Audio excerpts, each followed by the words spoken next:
Welcome to Basilan!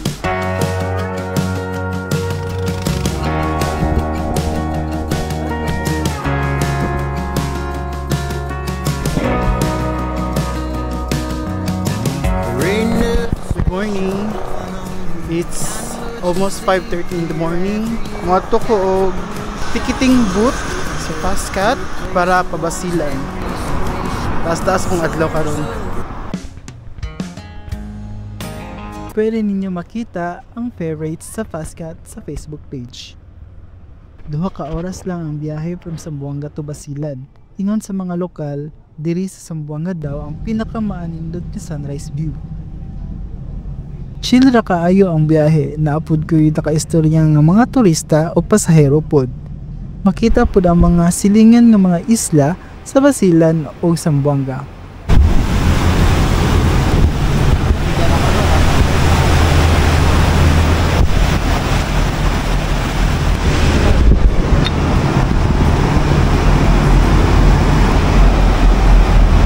Ang di mailhan nga nag-abot na ka sa Basilan kay makita na nimo ang mga stilt houses sa mga badyaw ng tsada kaayo.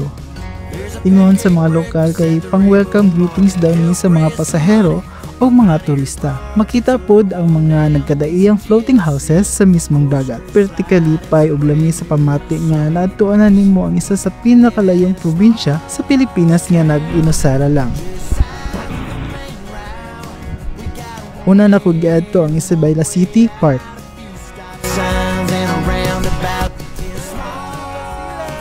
Ang Basilan Capitol ay isa sa mga main attraction sa mga turista nga nagabisita sa Basilan. Kung mag-adto ka sa Basilan o nangita kag pangmeryenda, itayon nimo ang daral. Dili kasi sa mga taga Basilan nga naay palaman nga bukayo nga perfect kaayo iparte sa kape.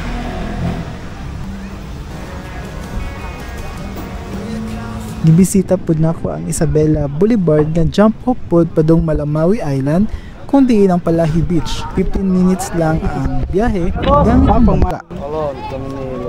Doon lang sa kabila. May barko man. Welcome to Palahi Beach.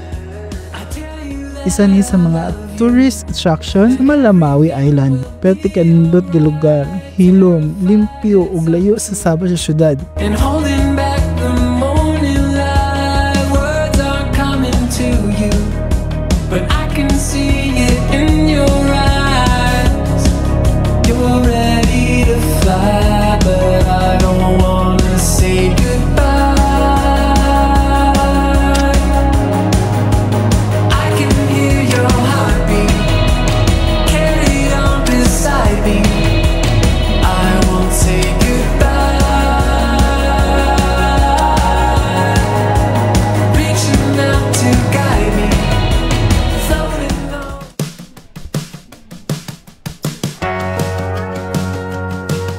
Abon na po ang Basilan sa sining ug kultura. Ilado po sila sa mga handmade nga mga tela. Anong klaseng tela to, kuya?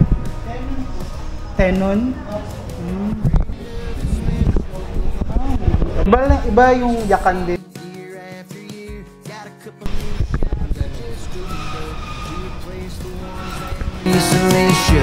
Summer's over, the leaves are changing. Friday night lights, football season.